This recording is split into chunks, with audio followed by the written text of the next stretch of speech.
نحمد الله العظيم نصلي ونسلم على الرسول الكريم أما بعد فقد قال الله سبحانه وتعالى في كلامه القديم والفرقان الحميد أعوذ بالله من الشيطان الرجيم بسم الله الرحمن الرحيم قالت إن الملوك إذا دخلوا قرية أفسدوها وجعلوا أعزة أهلها أذلة وكذلك يفعلون صدق الله العظيم.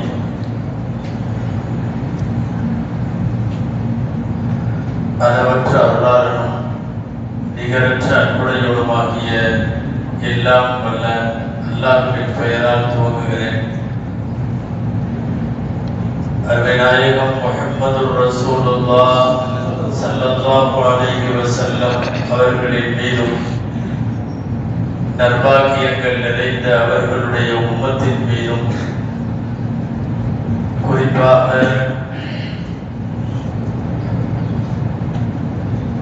இந்த மஜ்லிஸிலே வீற்றிருக்கக்கூடிய நம் அனைவர் மீதும் எல்லாம் வல்ல அல்லாஹ்வின் நல்லருள் என்றென்றும் நிறைவாக உண்டாவதாக. ஆமீன். கண்ணியமிக்க உலமா பெருமக்கள், சங்கைக்குரிய மஸ்ஜிதினுடைய நிர்வாகிகள், வருகை தந்திருக்கக்கூடிய ஜமாத்தார்கள் அனைவருக்கும் என் ஆரம்பமான அஸ்ஸலாமு அலைக்கும் வரஹ்மத்துல்லாஹி வபரகாத்துஹு.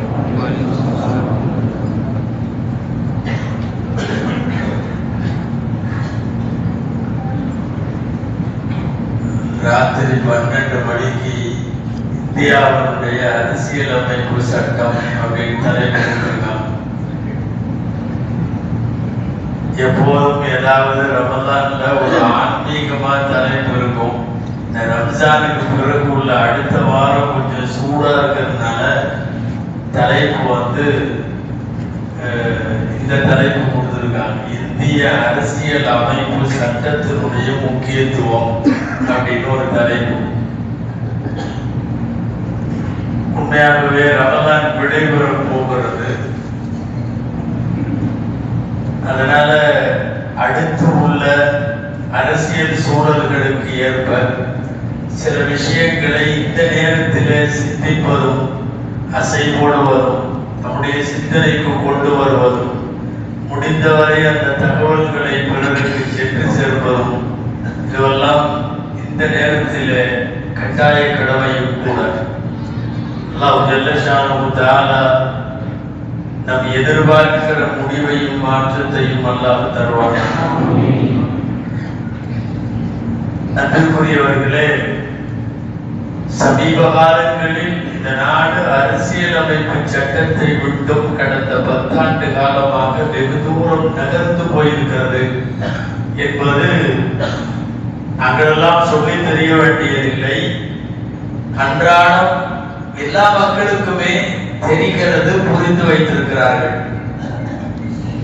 கடந்த 10 வருஷம் அப்பட்டமாக இந்தியாவினுடைய அரசியல் அமைப்பு சட்டம் மீறப்பட்டிருக்கிறது. இந்திய அரசியலமைப்பு சட்டத்தினுடைய அடிப்படை, பேசிக் ஸ்ட்ரக்சர் ஆஃப் கான்ஸ்டிடியூஷன். கான்ஸ்டிடியூஷன்ங்கிறது இந்தியாவினுடைய அரசியல் அமைப்பு சட்டத்தினுடைய பேசிக்கே என்னன்னா செகுலரிசம். இந்தியா மதச்சார்பற்ற நாடு. மதச்சார்பற்ற நாடு என்பதற்கு என்ன அர்த்தம்? ஒரு மதத்துக்கு முழுசா சார்ந்தும் ஒரு அரசு இருக்காது. ஏதாவது ஒரு மதத்தினுடைய சார்போடு அடையாளத்தோடு தன்னை காட்டிக்கொண்டு ஒரு அரசு செயல்படாது. அதுதான் மதச்சார்பற்ற நாட்டுக்கு அர்த்தம். எல்லா சமயத்தவர்களும் ஒரே மாதிரியாக பார்க்கப்படுவது இந்தியாவினுடைய அரசியலமைப்பு சட்டம். செகுலரிசம் என்பதை தவறாக புரிந்து கொள்ளுகிறார்கள். செகுலரிசம் அர்த்தம் என்னன்னா, நான் முஸ்லிமாக நீடிப்பேன், எனக்கு பக்கத்தில் கிறிஸ்தவர் ஒருவர், அவர் கிறிஸ்தவ வழிபாட்டுப்படி அவர் எல்லாம் செய்வார், ஒரு இந்து சகோதரன் இந்து முறைப்படி எல்லாம் செய்வான், நாங்க நாங்கள் எல்லாம் சேர்ந்து இணக்கத்தோடு ஒரு கவர்மெண்ட்டுக்கு கீழே இருப்போம். கவர்மெண்ட்டுக்கு மதம் கிடையாது. கவர்மெண்ட் இந்து அல்ல, கவர்மெண்ட் முஸ்லிம் அல்ல, கவர்மெண்ட் கிறிஸ்துவ அல்ல, கவர்மெண்ட் சீக்கியம் அல்ல, ஜெயினம் அல்ல, பௌத்தம் அல்ல. இந்தியாவிலே சுமார் 8 சமயங்களுக்கு பெர்த் பிளேஸே இந்தியா தான். 8 சமயங்களுக்கு பிறப்பிடம் இந்தியா.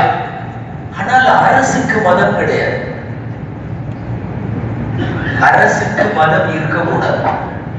2 டைப்பான மதமும் இருக்கக்கூடாது. ரிலீஜியஸ் சொல்ற இந்த மதமும் இருக்கக்கூடாது, இந்த யானைக்கு பிடிக்கிற மதம் ஒன்று இருக்குல்ல அந்த மதமும் இருக்கக்கூடாது. என்ன பிரச்சனைன்னா 2 மதமுமே பிடிச்சிருக்குது. இன்னைக்கு மதமும் பிடித்திருக்கிறது. ஒரு குறிப்பிட்ட மதத்தை தூக்கி வைத்து மற்றவர்களை எல்லாம் அடித்து நொறுக்குகிற வேலையும் நடக்கிறது. இன்னொரு பக்கம் இந்த யானைக்கு பிடிக்கிற அந்த மத வெறின்னு சொல்லுவாங்கல்ல, யானை மதம் பிடிச்சு ஓடிச்சு, அதுவும் பிடித்திருக்காது. செக்யூலர் என்பதற்கு அர்த்தம் அரசுக்கு மதம் இல்லை. அரசுக்கு மதம் இல்லாமல் நாம் இருந்தவரை இந்தியா தன்னுடைய பன்முகத்தன்மையில், தன்னுடைய மதச்சார்பற்ற தன்மையில், தன்னுடைய இறையாண்மையில் இந்தியா சிறந்துதான் இருந்தது. ஸ்டேட்லயும் சரி, சென்ட்ரல்லையும் சரி, பதவி ஏற்கக்கூடிய அத்தனை அமைச்சர்களும் தங்களுடைய பதவி பிரமாணத்தில், தங்களுடைய ரகசிய பிரமாணத்தில் எல்லாரும் சொல்ற வார்த்தை என்ன தெரியுமா? நான் எந்த மதத்துக்கும் சாராம எல்லாருக்கும் பொதுவாக இருப்பேன் என்பது பதவி பிரமாணம். அப்பட்டமாக பதவி பிரமாணத்தை கடந்த 10 வருஷ காலமாக இன்றைக்கு மீறி இருக்கிறார்கள். நம்ம பொதுவாக அரசுகள் என்று சொல்லுவோம், ஆட்கள் பேரையெல்லாம் சொல்ல வேண்டிய அவசியம் இல்லை. சொன்னாலும் தப்பில்லை. இது தேர்தல் நேரம். பிரச்சாரம் செய்ய, வாக்கு கேட்க, யாருக்கு போடு என்று சொல்ல, யாருக்கு போட வேண்டாம் என்று சொல்ல, எல்லாத்துக்குமே இந்த டைம் உரிமை இருக்கக்கூடியவா. அன்பிற்குரியவர்களே, குர்ஆன்ல ஒரு வார்த்தை வரும். சில அரசர்களை பத்தி, சில கவர்மெண்ட்டுகளை பத்தி அல்லாஹ் சொல்றான் ஒரு வார்த்தை. அது சரியான கொஞ்சம் பாருங்க. பல்கீஸ் அம்மான்னு ஒரு அம்மா இருந்தாங்கல்ல, சுலைமான் அலைஹிஸ்ஸலாமுடைய சமகாலத்தில் அவர்களோடு இருந்தவர்கள். பல்கீஸ் அம்மா யமன் நாட்டினுடைய பேரரசி. அவங்க பேசுற ஒரு வார்த்தை குர்ஆன்ல வருது. என்ன சொல்றாங்க தெரியுமா? இன்னல் முலூக, சில ஆட்சியாளர்கள், இதா தகலு கரியத்தன், ஏதாவது ஒரு ஊர்ல சில ஆட்சியாளர்கள் நுழைஞ்சாங்கன்னா, ஆட்சியாளர்கள் ஏதாவது ஒரு ஊர்ல இருந்து ஏதாவது ஒரு நாட்டுல அப்சதுவா, நாட்டை நாசமாக்கிடுவாங்க. சொல்றது பல்கீஸ் அம்மா, நம்ம இல்ல. அவங்க சொல்லி கிட்டத்தட்ட 6000-7000 வருஷத்துக்கு மேல ஆச்சுன்னு நினைக்கிறேன். அரசர்கள் சில பேர் ஊருக்குள் நுழைந்தால், நாட்டுக்குள் நுழைந்தால் நாட்டை நாசமாக்கி விடுவார்கள்.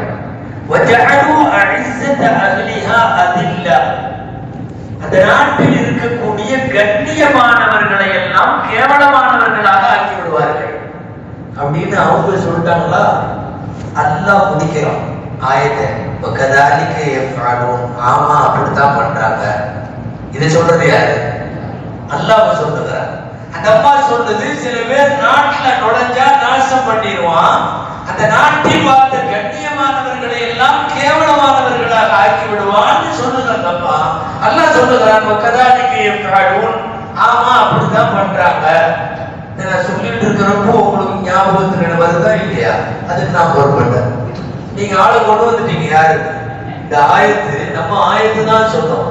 பல்கீஸ் அம்மா இப்படி சொல்றாங்க, நாட்டுக்குள்ள நுழைஞ்சா நாட்டை நாசம் பண்ணிடுவானுங்க, அந்த நாட்டுல உள்ள கண்ணியமானவங்களை எல்லாம் கேவலமானவங்களா மாத்திடுவானுங்க, இப்படித்தான் பண்றானுங்கிறப்பவே யார் யார் மூச்சியும் ஞாபகத்துக்கு வரும். மெயினா 2 ஃபிகர் ஞாபகத்துக்கு வரும் உங்களுக்கு.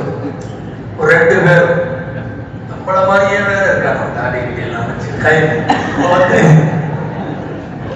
ஒரு கடந்த 10 ஆண்டு காலமாக இந்திய அரசியலமைப்பினுடைய இந்த கான்ஸ்டிடியூஷன் அப்பட்டமாக மீறப்பட்டிருக்கிறது.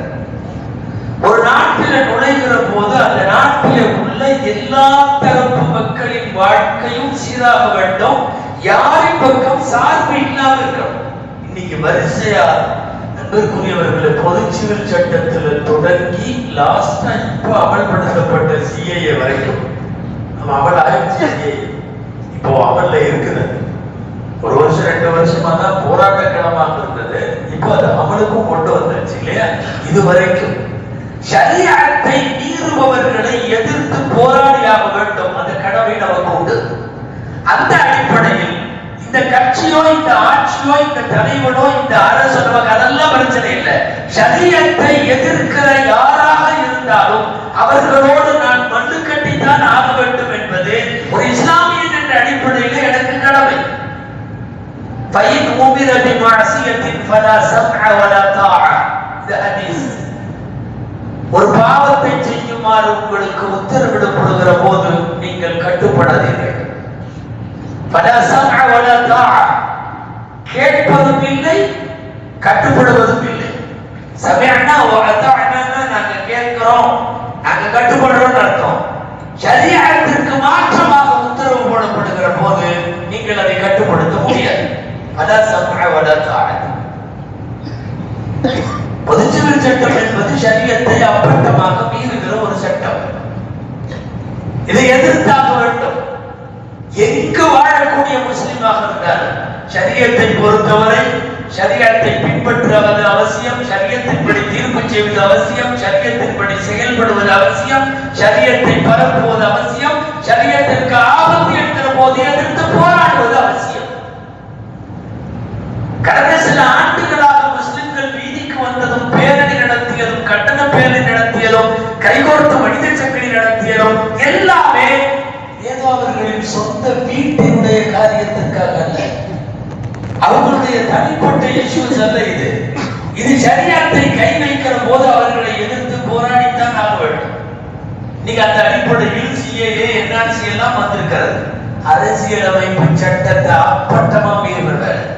இந்திய அரசியலமைப்பு சட்டம் இங்கே இருக்கக்கூடிய எந்த சிறுபான்மை சமுதாயத்திற்கும், அது முஸ்லிம்களானாலும் கிறிஸ்தவர்களானாலும் வேற யாராவது சீக்கியர்கள் அவங்க இவங்க இருக்காங்க, இவங்க யாரானாலும்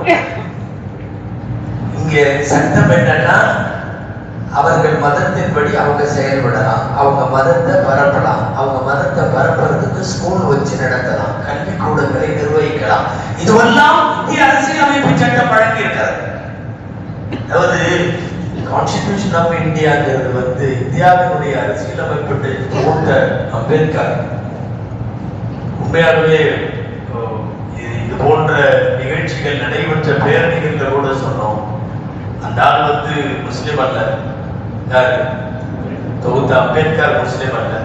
ஆனால் உயிரோடு இருந்தால் கைகளை பிடித்து முத்தமிட வேண்டும். ஒரு நாட்டுக்கு தேவையான மிகப்பெரிய தூர நோக்கில் மிக அற்புதமான வரிகளை அரசியலமைப்பு சட்டத்தில் வைத்திருக்கிறார் என்றால் செக்யூலரிசம் என்பது அம்பேத்கருடைய தீர்மானமான முடிவு. அதே மாதிரி சிறுபான்மை சமுதாயத்தினுடைய மத வழிபாட்டு தலங்கள், அதனுடைய பாதுகாப்பு, அவர்கள் தங்கள் மதத்தை பரப்பலாம், சொல்லலாம், எடுத்துரைக்கலாம், கல்வி நிறுவனம் நடத்தலாம். இதெல்லாம் அரசியலமைப்பு சட்டத்தில் இந்த உரிமையை எழுதியவர் அம்பேத்கர். இன்னைக்கு இருக்கிற இவங்கெல்லாம் இருந்திருந்தா இது எதுவுமே அரசியலமைப்பு சட்டத்திலே இருந்திருக்கார். மிக நேர்த்தியாக வடிவமைக்கப்பட்ட அரசியல் சட்டத்தினுடைய பெருமையை உடைக்கிற மேற்று தான் பொதுச்சிவில் சட்டம், சிஏஏ. இதெல்லாம் எங்கேயுமே அரசியலமைப்பு சட்டத்துல பொது சிவில் சட்டம் கட்டாயம் இல்லை. முடிஞ்சா கொண்டு வரலாமேன்னு ஒரு வார்த்தை அதுல இருக்கு. ஆங்கிலத்துல டைரக்டிவ் பிரின்சிபல்ஸ் சொல்லுவாங்க. டைரக்டிவ் பிரின்சிபல்ஸ்னா வழிகாட்டு நெறிமுறை, இப்படி பண்ணலாம் அல்லவா அப்படிமா. எத்தனையோ பேர் சொன்னா செய்யணும்னு அவசியம் இல்லை. வழிகாட்டு நெறிமுறை சும்மா போறவன் அப்படி போற போக்குல சொல்லிட்டு போறதுன்னு அர்த்தம். நீங்க இவ்வளவு பெரிய தாடி வச்சிருக்க வேண்டியது இல்லை, கொஞ்சம் அப்படி சைடெல்லாம் கட் பண்ணி சின்னதா வச்சுக்கிட்டா நல்லா இருக்குமேப்பா, கேட்க வேண்டியதான். அவன் சொல்றான், அவ்வளவுதான். அப்படி சொல்றவங்களாம் இருக்கிற நிறைய. அதனால டைரக்டிவ் பிரின்சிபல் என்பது கட்டாயம் அல்ல. இன்னைக்கு அதை கொண்டு வந்திருக்கிறாங்க. பொதுச்சிவினுடைய பல்வேறு முகங்கள், அதனுடைய முன்னேற்றங்கள், இதெல்லாம் அரசியலமைப்பு சட்டத்தை மீறி நடக்கிற செயல். சிஏஏ ஒன்றும் இல்ல, இங்க வெளியில எவன்லாம் இருக்கானோ அவனை எல்லாம் வா வா வா வா வா வா இருக்க சிஐ என்ஆர்சிங்கிறது இங்க இருக்கிறவங்க போன்னு துரத்துறதுக்கு பேரு என்ஆர்சி. ஷார்ட் ஃபார்ம் இவ்வளவுதான், வேற ஒண்ணும் இல்லை. இந்த வான்னு கூப்பிடுறாங்கல்ல, அவன்கிட்ட வந்து எந்த டாக்குமெண்ட் இல்லைன்னாலும் பரவாயில்ல, வா அவன் சொல்றான் நோ டாக்குமெண்ட், பரவாயில்ல நீ வா. இவன் சொல்றான் எனக்கு டாக்குமெண்ட் தான் இருக்கு, நீ போ, இருந்தாலும் போ. டாக்குமெண்டே இல்லைங்கிறான், அவனை வாவா என்பது சிஐ. இவன் டாக்குமெண்ட் நான் வச்சிருக்கேன், நான் இங்கதான் பிறந்தேன், ஆதார் இருக்கு, அது இருக்கு, இது இருக்கு, உதாரணம் என்ன இருந்தாலும் சரி நீ வெளியே போ. ஒரு காட்டுமிராண்டித்தனமான ஒரு சட்ட முன்வடிவை எடுத்துக்கொண்டு வந்து அரசியலமைப்பு சட்டத்தை மாற்றி, அரசியலமைப்பு சட்டத்தை இந்தியாவிற்கு வடிவமைத்து கொடுத்தவர்கள் என்ன கனவு கண்டார்களோ அந்த கனவை எல்லாம் சிதைத்து விட்டு கொண்டு வந்திருக்கு. ஒண்ணு இல்ல, மறைமுகமாக நெருக்கடி. வா, எங்க தீனுக்கு வா. சொல்ற தாய் மதம் திரும்புகிறான்ல, ஒரு இயக்கமே வச்சிருக்காங்க. அதுக்கு என்ன கர்வாபசின் பேர், கர்வாபசி. தாய் மதம் திரும்ப. முதல்ல உனக்கு தாய் மதம் எதுன்னே தெரியல. தாய் மதம் ஆதம் அலைஹிஸ்ஸலாம் மதம் தான் தாய் மதம், தந்தை மதம். எல்லா பையனும் முஸ்லிம் ஆகுன்னு அர்த்தம் இருக்கு. தாய் மதம். இவன் கர்வாபசிய ஒரு இயக்கமா நடத்துறான்.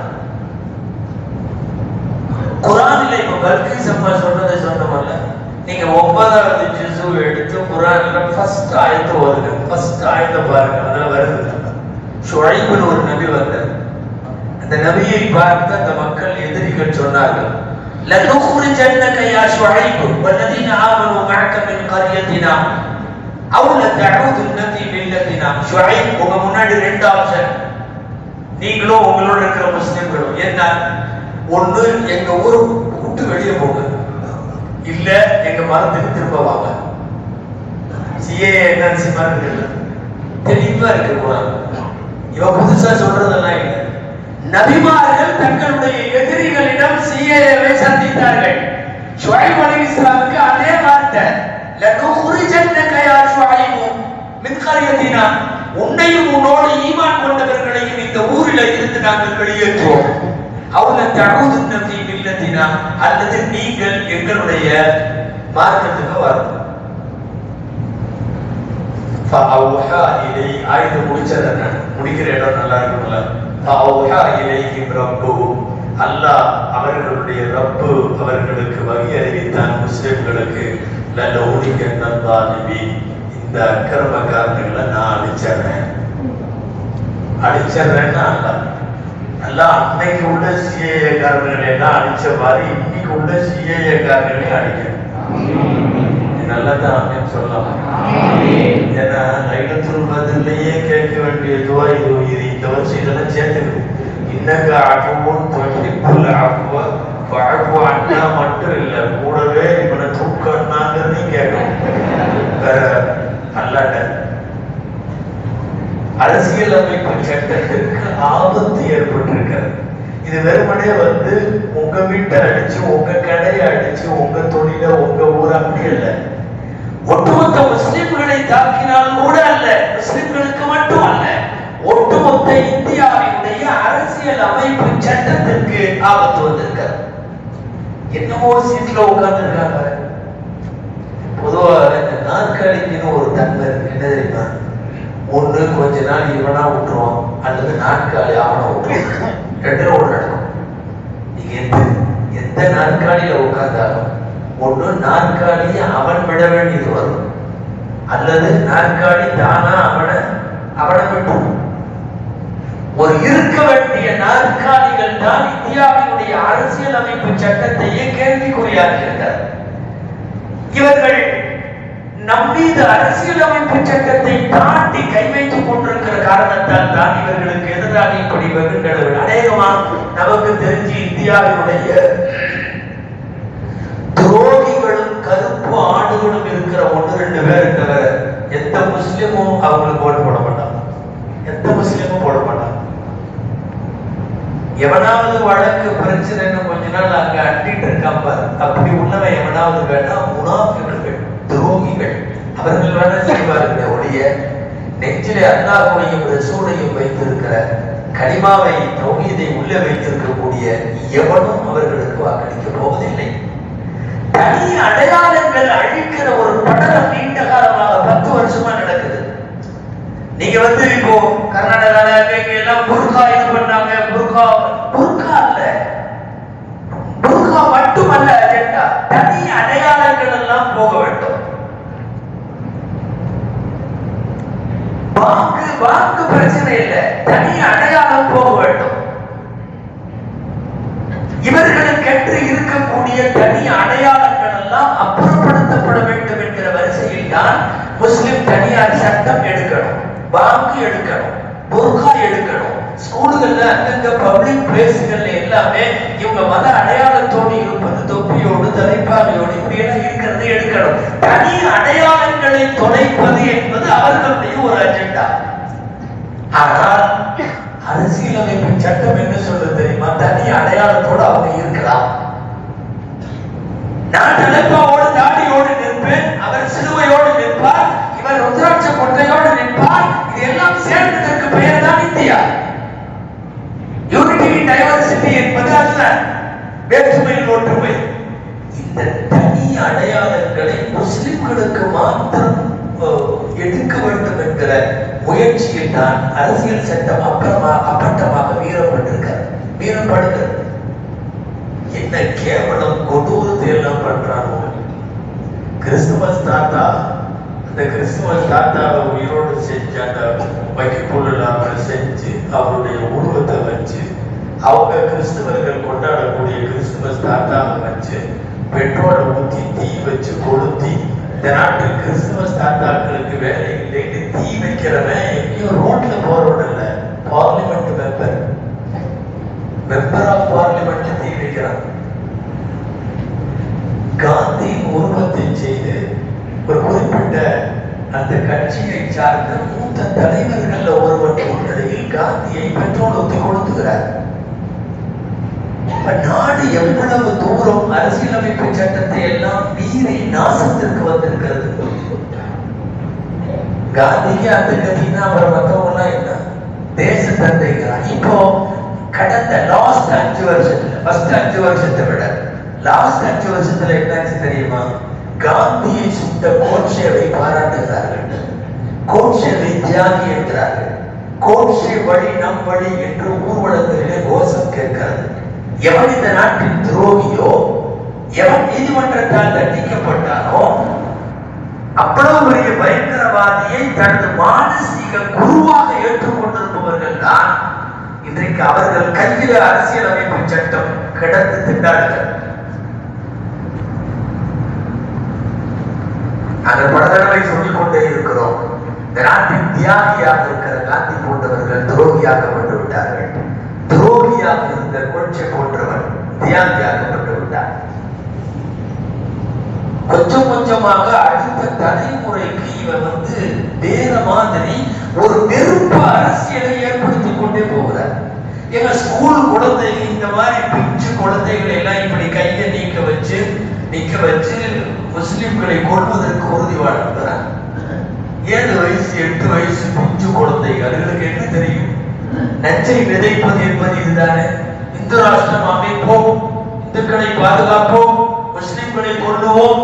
யாருங்க? School students. எங்க போய் மனிதாபிமானத்தையும் நற்குணங்களையும் இதையெல்லாம் சொல்லி தரணுமோ, மதம் கடந்த இறையாண்மையை எங்க பேசணுமோ அந்த இடத்தில் பள்ளி குழந்தைகளிடத்தில் உறுதிமொழி. ஹரியானாவில் எவனாவது கிறிஸ்துமஸ் கொண்டாடினான்னா அவன் வீட்டுக்கு முன்னாடி பிணம் விழும். சொல்லுவது மாநிலத்தின் முக்கிய பொறுப்பில் இருப்பவர்கள். பேசுறதெல்லாம் யாரும் டீக்கடை பெஞ்சில் உட்கார்ந்து இருக்கிறத பேசிட்டு போகல. இது எல்லாமே முக்கியமான எம்பிஸ் பேசுறான், முக்கியமான மாநிலங்களுடைய முதல்வர்கள் அமைச்சர்கள் எல்லாம் பேசுறாங்க. வரலாறு மாற்றம் நடக்கிறது, வரலாறை மாற்றுகிறார்கள் கொஞ்சம் கொஞ்சமா. கோச்சே எல்லா பக்கம் வந்துட்டான். நான் அடிக்கடி சொல்லிட்டு இருக்கோம், நம்ம பாக்கெட் வரையும் கோச்சே வந்தான், பாக்கெட்லயே இருக்கான் கோச்சே அப்படின்னு நான் சொல்லல. ஒரு கவிஞர் ஒருத்தர் இந்த பணம் மதிப்பிடப்பட்ட டிமான்ஸ்ட்ரேஷன் நேரத்துல ஒரு கவிதை எழுதினார். இந்த மேத்தான் ஒருத்தர் கவிதை எழுதினாருங்க, பத்திரிகையில வந்துச்சு. தினமணியில என்ன வந்துச்சுன்னா, அன்னைக்குதான் நோட்டெல்லாம் மாறுது. அப்பதான் நேற்றைய பணம் இன்று காகிதமானது, நேற்றைய காகிதம் இன்றைக்கு பணமானது. பணம் 10 மட்டுமல்ல, பணம் பலவும் செய்யும். 10 செய்யுமல்ல, என்ன செய்யும்? பலவும் செய்யும். இப்படி எழுதிக்கிட்டே வந்து அவர் சொன்னாரு, புதிதாக வந்திருக்கிற நோட்டில் முன்பக்கம் காந்தி போட்ட கண்ணாடி, பின்பக்கம் காந்தியை போட்ட கண்ணாடி. நோட்டு வேணா ஒன்று எடுத்து பாருங்க. தனியா ஒரு கண்ணாடி மட்டும் உட்காந்துருக்கு, உங்களுக்கு தெரியும். முன்னாடி காந்தியே போட்டிருக்காரு, அந்த கண்ணாடி வேற. முன்பக்கம் காந்தி போட்ட கண்ணாடி, பின்பக்கம் காந்தியை போட்ட கண்ணாடி. அந்த கண்ணாடி மட்டும் தனியா உட்கார்ந்து யாரை எங்க கொண்டு வந்திருக்காங்கன்னு தெரியுதா? எவ்வளவு பெரிய துரோகத்தை இந்த நாட்டில் புனிதங்களில கொண்டு வந்து சேர்க்கிறார்கள். வரலாறு பூரா மாத்திரம், எல்லா வரலாறும் மாறுகிறது. கொஞ்சம் கொஞ்சமாக வரலாற்றில் விஷத்தை விதைத்து அதை குழந்தைகளுக்கு சொல்லிக் கொடுக்கிறார். நீங்க கேள்விப்பட்டிருப்பீங்க. இப்ப கேட்டால் அது நகைச்சுவையாவும் இருக்கு, சிரிப்பாவும் இருக்கு, ஆச்சரியமாவும் இருக்கு, மறுபக்கம் அதிர்ச்சியா இருக்கு. என்ன தெரியுமா? யூபியில கேட்கப்பட்ட மாநில அளவிலான திறனாய்வு போட்டி நடந்தது. 9th 10th +1 +2 இவங்களுக்கான திறனாய்வு போட்டி. இந்த திறனாய்வு போட்டியை நடத்துறது கலெக்டரேட் தலைமையில் நடக்குது. அதுல கேட்கப்பட்ட திறனாய்வு கொஸ்டின்ஸ் எல்லாம் ஒரு கேள்வி என்ன தெரியுமா? காந்தி எதனால் தற்கொலை செய்து கொண்டார்?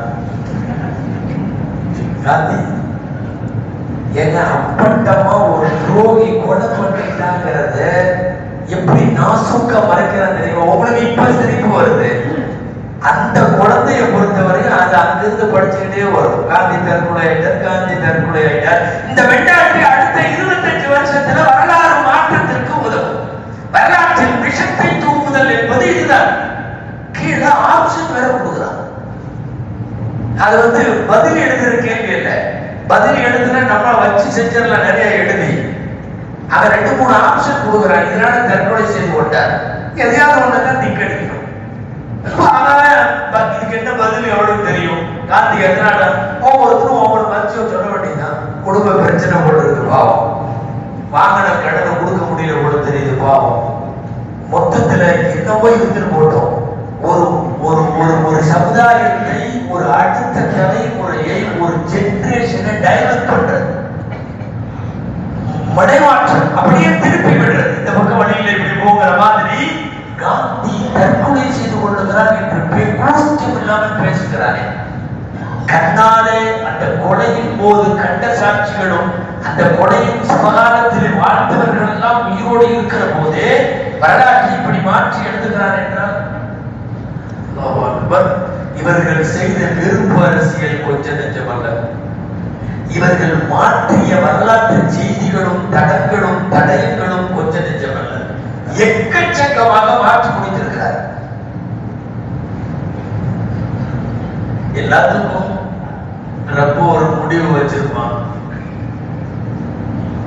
ஃபிரௌனை யாரெல்லாம் அழிச்சிரு அப்படின்னு மூசா அலைஹிஸ்ஸலாம் கேட்டதுக்கு அப்புறம் அல்லாஹ் பதில் சொன்னான். என்ன பதில் தெரியும்? அவர் கேட்ட துவா என்ன தெரியுமா? ரபரத்மி சலா அம்வாலிஹிம், யா அல்லாஹ் இவங்களுடைய பொருளாதாரம் பூரா நாசமாயிடும். வஹ்துல் அலா குலூபிஹிம், இவன் உள்ள பூரா சீல் வச்சிரணும். மூசா அலைஹிஸ்ஸலாம் சும்மாவே டென்ஷன் ஆனாங்க. நல்லா கேட்டாங்க. ஃபலா யூமினு ஹத்தா யரவுல் அஸாபல் அலீம், வேதனையை பார்க்கிற வரை இந்த பையன் திரும்ப மாட்டானோ. எல்லாம் சொல்லிட்டாரு. நல்ல பதிலும் சொல்லிட்டான். என்னது? நீங்க 2 பேர் மூசா ஹாரூன் அலைஹிஸ்ஸலாம் 2 பேர் கேட்ட துஆ கபூலாக்கப்பட்டு விட்டது. அல்லாஹ் சொல்லிட்டான். ஃபஸ்தகீமா, அப்படியே நிலைத்திருங்கள், நான் என் வேலையை பார்க்கிறேன் சொல்லி ஃபிரௌன் கடல்ல மூழ்கடிக்கிறதுக்கு இடையில 40 வருஷம் ஆச்சு. துஆ கேட்டாங்க, ஏன் திட்டன்னு எல்லாம் சொல்லிட்டான். சொல்லி அவங்க ஏற்கனவே எவ்வளவு ஆச்சு? 40 வருஷம் ஆச்சு. அதனால ஒவ்வொருத்தருக்கும் தவணை ஆண்டவன் வச்சிருப்பாங்க. நம்ம ஒரு 10 வருஷம் ஆச்சு, இவனுக்கெல்லாம் 40 வருஷம் எல்லாம் அதிகம். இவனுக்கெல்லாம் நான் சொல்லும் போது நீங்க யாரையும் புரிஞ்சுக்கிறீங்க. நல்ல அன்புக்குரியவர்களே, எல்லாத்துக்கும் முடிவு உண்டு. அந்த முடிவை நோக்கி ஹிட்லரை விடவா மனைவியோட சேர்ந்து தொங்கணும்.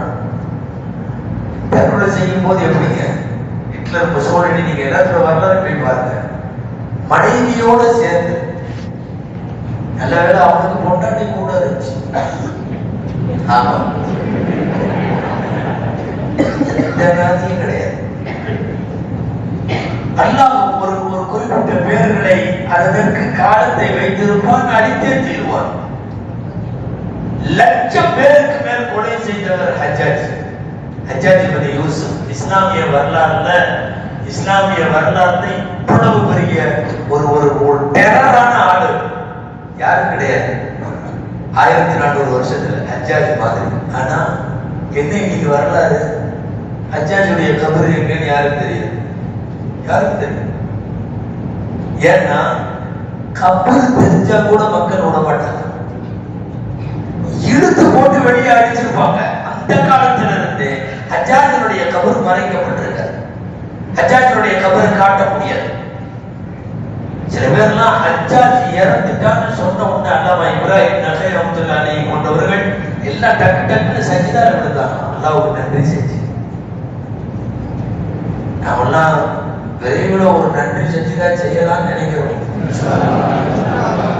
அப்படியே 2 ரகாயத்துல ராவி மாதிரி 20 ரகாயம் நன்றி கேட்கிறோம்.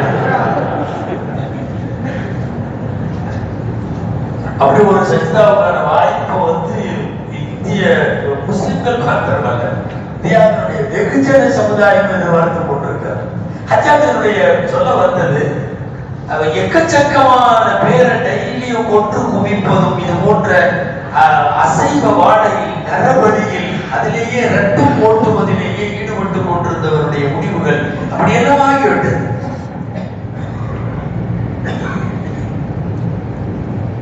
பிறவனுக்கு எல்லாம் ஏற்பட்ட மாதிரி ஒரு முடிவு ஏற்படும், நம்ம பிறவனுக்கும் ஏற்படும். நம்ம பிறவன் தெரியுமில்ல, இந்தியாவுக்கு பிறவன். நான் வந்து பிறவன்னு சொல்றது ஒரு பிறவன் நிறைய பிறவன் இருக்காங்க.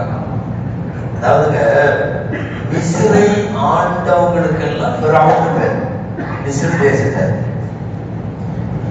மிஸ்ர் தேசம் இப்ப பிரைம் மினிஸ்டர் அல்லது ராஷ்டிரபதி இப்படிலாம் எப்படி ஒரு போஸ்ட், அந்த மாதிரி பிறவனுங்கிறது போஸ்ட், பேர் அல்ல. எத்தனை நபி எல்லாம் மிஸ்ருக்கு வந்தாங்கன்னு வரலாறு பாருங்க. இப்ராஹிம் அலைஹிஸ்ஸலாம் மிஸ்ருக்கு போனாங்க, யூசுப் அலைஹிஸ்ஸலாம் மிஸ்ர்ல இருந்தாங்க, மூசா அலைஹிஸ்ஸலாம் மிஸ்ர்ல இருந்தாங்க. இவங்க பூரா ஒவ்வொரு பிறவனை எதிர்கொண்டாங்க. அந்தந்த பிறவன் வேற வேற.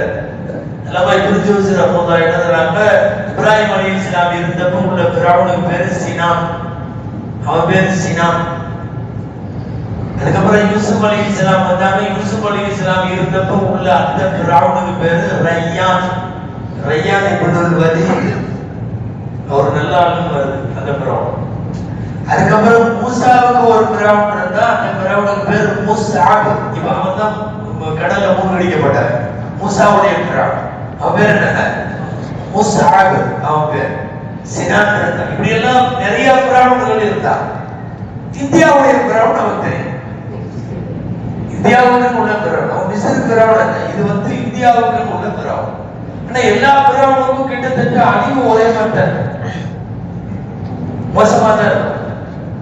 இன்னொன்னு தெரியுமா, நிறைய பிறவனுக்கு முட்டா போயிடும். பொதுவாக பாசிஸ்டுகள் புத்தி கம்மியா இருக்கும். நான் மிகைப்படுத்தி எல்லாம் சொல்றதா நினைக்கிறேன். எவன் பாசிஸ்டோ, எவன் பயங்கரவாதியோ, எவன் அடிப்படைவாதியோ, எவன் ஆதங்கோ, அவன் வந்து அவனுக்கு வந்து கண்டிப்பா புத்தி மந்தமா தான் இருக்கும். இவ்வளவு பெரிய பிறவங்க பயங்கரமா மூசா ஹாரூனை எதிர்த்தவன், பனு இஸ்ரவேலர்களை எதிர்த்தவன், அவ்வளவு பெரிய பிரதேசத்தை ஆண்டவன், கொஞ்சமா புத்திசாலியா இருக்கும்ல, நிறைய இடத்துல முட்டா போயிடாதான். நீங்க ஒரு 2-3 ஞாபகப்படுத்துட்டா உங்களுக்கு. நம்பர் 1, பனு இஸ்ராயேல்கள்னு ஒரு பிரிவு, அதுல பிறக்கிற குழந்தை, அந்த குழந்தை வளர்ந்துச்சுன்னா என் ஆட்சி போயிடும்னு கனவு காட்டுறான். ஆளை போட்டு உளவுத்துறை அது இதுன்னு எல்லாம் போட்டு யாருன்னு கண்டுபிடிச்சு இது பண்ண வேண்டியதானே. எடுத்த முட்டாள்தனமான முடிவு என்ன தெரியுமா?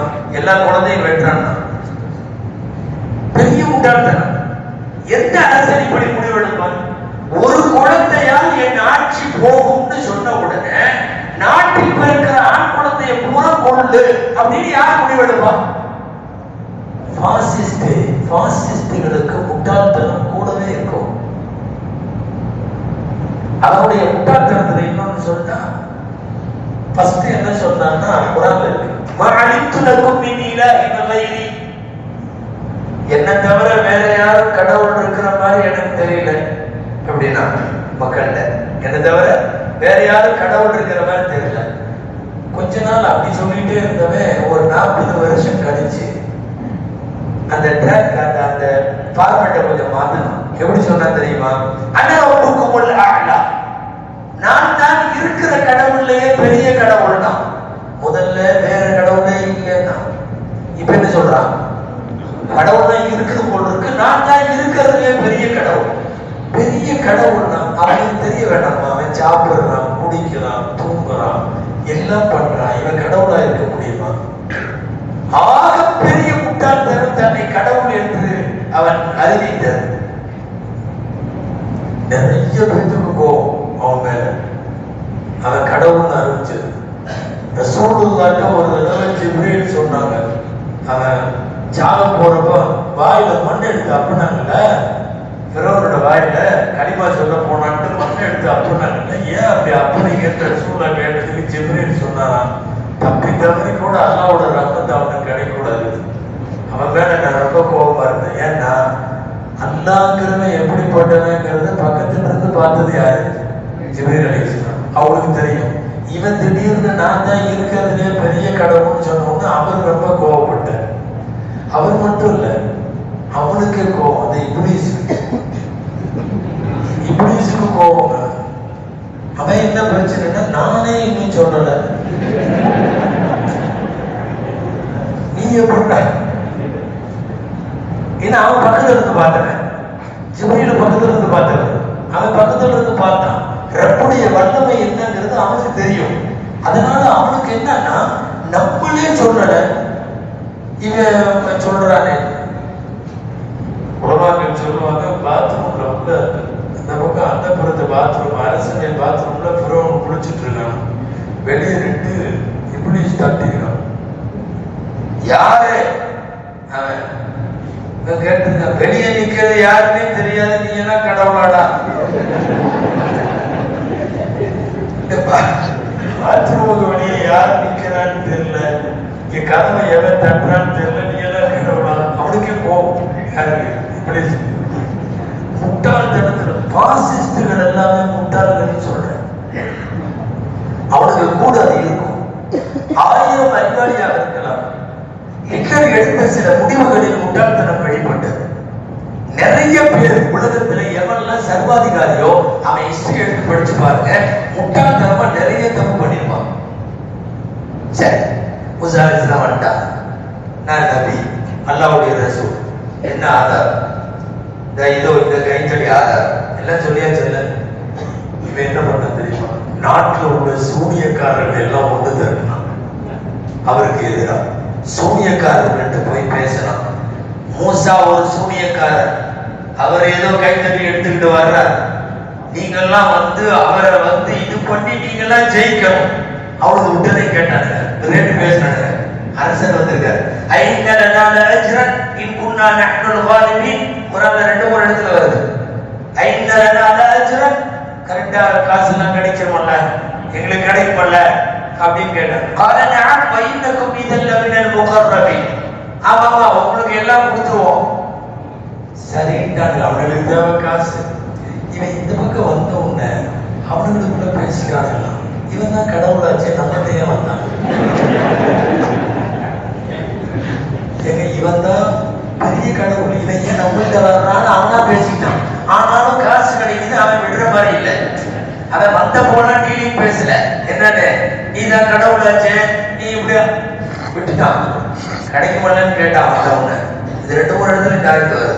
ஐநலனால காசு கொடுத்துருவே இல்லை, அம்மா எல்லாம் கொடுத்துருவோம், உங்களை எல்லாம் நெருக்கமா வச்சுக்கோங்க அரண்மனையில எல்லாம் சொன்ன. அதுக்கப்புறம் தான் அவன் பேசுறான், இவன் கடவுளாக இருக்கிற பட்சத்தில் எங்க கடவுள் போய் சூரியகாரத்தை போவானா? ஒரு நிமிஷத்துல மூசாவா இப்படின்னு ஒரு அமுத்தி ஆள தள்ளணுமா இல்லையா? நீ கடவுளா இருந்தா? பாசிஸ்டுகள் எப்போதும் முட்டாள்களாகவே இருப்பார்கள். பயங்கரவாதிகளும் சர்வாதிகாரிகளும் 1000 தான் அவன் பெரிய அறிவாளி மாதிரி அப்பப்ப காட்டிக்கிட்டே இருந்தாலும் நிறைய அவர்களுடைய முட்டாள்தனம் தெரியும்.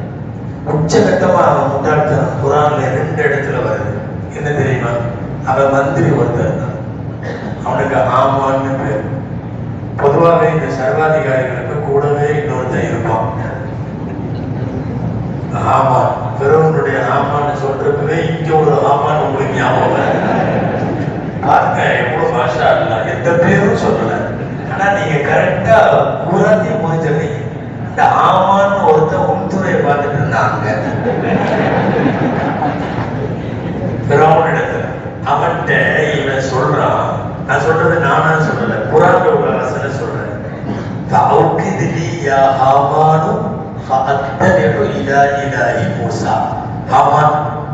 ஒரு நல்ல தூரமா ஏறி போய் பார்க்கிற மாதிரி ஒரு ஏணி ஏற்பாடு பண்ண, நான் போய் மூசாவுடைய ரப்பு இருக்கான்னு பார்த்துட்டு வரேன். எங்க வானத்துக்கு ஏணி ஏற்பாடு பண்ண சொல்றாங்க. இவன் எவ்வளவு பெரிய முட்டா பையா, அதை கேட்டுட்டு அவன் அங்க நின்றுட்டு இருக்கான்ல ஒருத்தன். நான் சொல்றது குரான் ஆயத்து, பிறவும் சொன்னதுதான் இருக்கு, சொல்லாதெல்லாம் இல்ல. இத இங்க இருக்கிற நம்ம தெருவுல இருக்கிற சாதாரண ஒரு பப்ளிக் கூட அதை சொல்லுவானா? எனக்கு என் கடவுள் வானத்துல இருக்காரு அப்படின்னா ஆகலாம், ஏணி வச்சு பார்க்க போறது, சும்மா பேசினா பரவாயில்ல, ஒரு ஏணி ஏற்பாடு பண்ண அப்படின்னா உத்தரவுங்கிறாங்க. என்ன நடக்கிறது? சர்வாதிகாரிகள் முட்டாள்கள் தான், பாசிஸ்டுகள் முட்டாள்கள் தான். என்ன அதிகாரம் கையில இருக்கிறவரை ஆட்டம் போடுகிறார்கள், அவ்வளவுதான். அதிகாரம் கையில இருக்கிறது, எந்த சட்டத்தையும் படைக்க முடியும். ஒரு ஸ்டேட்டினுடைய சிஎம் கொண்டு போய் கரெக்டா உள்ள வைக்க முடியும், அவர்களால் முடிகிறது. அதிகாரம் கையில் இருப்பது வேறு, அவர்கள் முட்டாள்தனமாக இருக்கிறார்கள், புத்திசாலித்தனம் இல்லாமல் இருக்கிறார்கள் என்பது வேறு. இப்படி பிரவுனால் செய்யப்பட்ட ஏராளமான கடைசிய மூழ்கி போனாங்க. அதே முட்டாள்தனம் தான். மூசா சொல்றாரு, பனு இஸ்ரவேலர்களோடு சேர்ந்து நாங்கள் நைல் நதியை கடந்து நாங்கள் போகிறோம், ஊருக்கு போகிறோம். நீ என்ன செய்யணும்? நாட்டோட முஸ்லிமத்தை தொலைச்சிட்டு போங்க, எல்லாரும் போங்க, நாங்க மட்டும் நிம்மதியா இருக்கோம் அப்படின்னு உட்கார வேண்டியதானே. லூஸ் மாதிரி பின்னாடியே போறோம். அவங்க ஊரை விட்டு போறாங்க, உனக்கு நல்லது தானே, இவ்வளவு நேரம் பிரச்சனையே உனக்கு மூசா தானே, அந்த இஸ்ரவேலர்கள் தானே, அவங்க தான் போறேங்கிறாங்க, போட்டு விட்டுற வேண்டியதானே நிம்மதியா. கேட்ட சந்திரா அவங்களா வெளியே போட்டோம், நம்ம இனிமேல் நிம்மதியா இருக்கலாம்னு இல்லாம எட்ரா படையட்டான், எல்லாம் கிளம்பிட்டான். பூரா ஒன்னா கொண்டு போய் ஆத்துல இறங்கி அத்தனை பேர்த்தையும் குர்பானி கொடுத்தான்.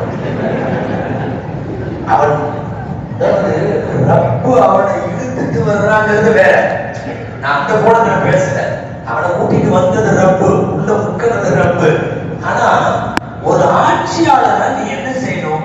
என் ஆட்சியில் ஒரு எதிர்கட்சியா இருக்கிறவன், என் ஆட்சியில் எனக்கு எதிரியா இருக்கிற ஒருத்தன் நான் ஊரை விட்டு போறேன்னா ரொம்ப சந்தோஷம், போயிட்டு வான்னு சொல்லிட்டு நான் நிம்மதியா இருக்கணும். ஆனா லூஸ் மாதிரி பின்னாடியே போனான். போய் கரெக்டா இறங்கி ஃபைனல் ஸ்டேஜ் முடிச்சிருச்சு. அதனால ஆசை தப்பதுவக்கும் தமிழர் மோசடி கல்யோகனுடைய சீக்கம்பி பதினிகளை கூடலிமன் கல்பக்க ஆயா. இன்னையில இருந்து உன்னுடைய பாடியை நான் பாதுகாத்து வைக்கிறேன்னு நல்லா சொல்றேன். இன்னைக்கு வரைக்கும் அந்த பாடி இருக்கு. எதுக்கு தெரியுமா அந்த பாடி என்ன சொல்லுது தெரியுமா? சர்வாதிகாரிகள் எல்லாம் படுத்தமானவர்கள் அப்படின்னு அது சொல்லுது. அந்த பாடி இன்னொன்று சொல்லுது, வெப்ப ஆட்டம் போட்டா இப்படித்தான் ஆயிடுவோம் அப்படின்னு சொல்லுது. நானெல்லாம் ஒரு காலத்துல ஆட்டம் போட்டேன் இப்படி ஆயிட்டேன் அப்படின்னு அதெல்லாம் சொல்லாம சொல்லிட்டு இருக்குது. எது? அந்த பாடி உலகத்திற்கு. மனிதன் கடவுளாக முடியாது என்கிற முட்டாள்தனத்தை கூட புரிந்து கொள்ளாமல் அவன் ஆட்டம் போட்டான். கடைசியில மனித கடவுள் கடைசியா படித்து போகிறார். என்பதற்குரியவர்களுக்கு விரிவாக பேச நேரம் இல்லை, நான் சுருக்கமாக சொல்லுகிறேன். இந்தியாவினுடைய அரசியல் அமைப்பு சட்டம் 10 வருஷமாக அப்பட்டமாக மீறப்பட்டு விட்டது. இனி சும்மா ஒரு பேச்சுக்கு சொல்றேன், வரக்கூடிய அரசு ஒரு மாற்று அரசு அமையுமானால் அமைகிற அரசு 10 வருஷமா நடந்த சட்டத்தை மீறிய படுகொலைகள், மத பயங்கரவாத செயல்களை விசாரிக்க ஒரு தனி நீதிமன்றம் அமைக்குமானால் அடுத்த 5 வருஷமும் டெய்லியும் தூக்குல போடுற அளவுக்கு நிறைய பேர் இருக்காங்க. அடுத்த 5 வருஷமும் தூக்குல போடுற அளவுக்கு அவ்வளவு மத படுகொலைகளை செய்து முடித்து விட்டார்கள். இப்ப துடிக்கிறார்கள் ஜெயிக்க வேண்டும். காரணம் 2025 இந்த நாட்டில் விஷத்தை வைத்திருக்கக்கூடிய RSS அமைப்புக்கு 100 வருஷம் ஆச்சு. ஏதோ கட்டிடம் தொடங்கி விட்டார்கள், பிரம்மாண்டமா நூற்றாண்டு விழாவுக்கு ரெடியாகி கொண்டிருக்கிறார். 1925 to 2025 RSS உடைய நூற்றாண்டு விழாவின் போது இந்து ராஷ்டிரத்தை அவர்களிடம் ஒப்படைப்போம் என்கிற ஒரு பெரிய அஜெண்டா. அதுவும் நூற்றாண்டு விழா வருகிற போது நாம் ஆட்சியில இல்லாம இருந்துடக்கூடாது. யாருக்கு? இந்த நாட்டில் காந்தியை கொன்ற அமைப்புக்கு நூற்றாண்டு விழா வருகிறது. அந்த நூற்றாண்டு விழாவில் இந்த ஆட்சியை, இந்த நாட்டை, இதை எல்லாத்தையும் அவங்கள்ட்ட ஒப்படைக்கணுமோ, அவர்களிடம் மரியாதையோடு அர்ப்பணிக்க வேண்டுமோ. அப்படி துடித்துக் கொண்டிருக்கிற நேரத்திலே தான் மாற்றாக இருக்கக்கூடிய அணியின் எதிர்கட்சி தலைவர் RSS-ஐ அழிப்பது என்னுடைய முதல் இலக்கு என்று சொல்லிக் கொண்டு வந்து கொண்டிருக்கிறார். என்னுடைய முதல் இலக்கு அதுதான் என்று சொல்லுகிறார். ஒரு நூற்றாண்டு விழாவை காணுகிற விஷமத்தனமான ஒரு இயக்கத்தின் விருட்சத்திற்கு எந்த விதத்திலேயும் நாம் நீரூற்றிவிடக் கூடாது. எனவே ஒரு மிகப்பெரிய ஜனநாயக கடமை. நேரடியா சந்திக்க முடியாது, நேரடியா போய் நம்ம அடிக்க முடியாது, திட்ட முடியாது. ஆனா வச்சு செய்யறதுக்கு ஒரு வாய்ப்பு. ஏப்ரல் 19 துவா செய்வோம், வாக்கையும் பதிவு செய்வோம், அதற்கு மேலாய் துவா செய்வோம். நீங்கள் எல்லா தகச்சதிலும் ரப்பிடத்திலே கையேந்துகிற 27 லைலத்துல் கத்ர்ல 29 எல்லா நாட்களையும் அல்லாஹ்விடத்தில் கையேந்துகிற போது நம்முடைய பாவ மன்னிப்பு, அது இது பர்சனல் பொது பிரச்சனைகளில் பலஸ்தீன் ஒண்ணு, இங்கே இருக்கிற ஆட்சி மாற்றம் ஒண்ணு, இந்த ரெண்டையும் கண்டிப்பாக கேட்கணும். மொத்தம் 3 துவா. நமக்கான துவா 1, பலஸ்தீனுக்கான துவா 2, ஆட்சி மாற்றத்திற்கான துவா 3. இது கண்டிப்பாக நாம் கேட்க வேண்டும். அல்லாஹ்விடத்தில் தொடர்ந்து பிரார்த்தனை செய்வோம். அல்லாஹ் கபூல் செய்வானாக. இந்தியாவில் முஸ்லிம்களுக்கு மட்டுமல்ல, எல்லாருக்கும் பாதுகாப்பான அமைதியான அரசை அல்லாஹ் ஏற்படுத்தி தருவானாக. ஜஸாக்கல்லாஹு கைரல் ஜஸா வ ஆஃபிரு தஅவானா அல்ஹம்துலில்லாஹி ரப்பில் ஆலமீன். அஸ்ஸலாமு அலைக்கும் வ ரஹ்மத்துல்லாஹி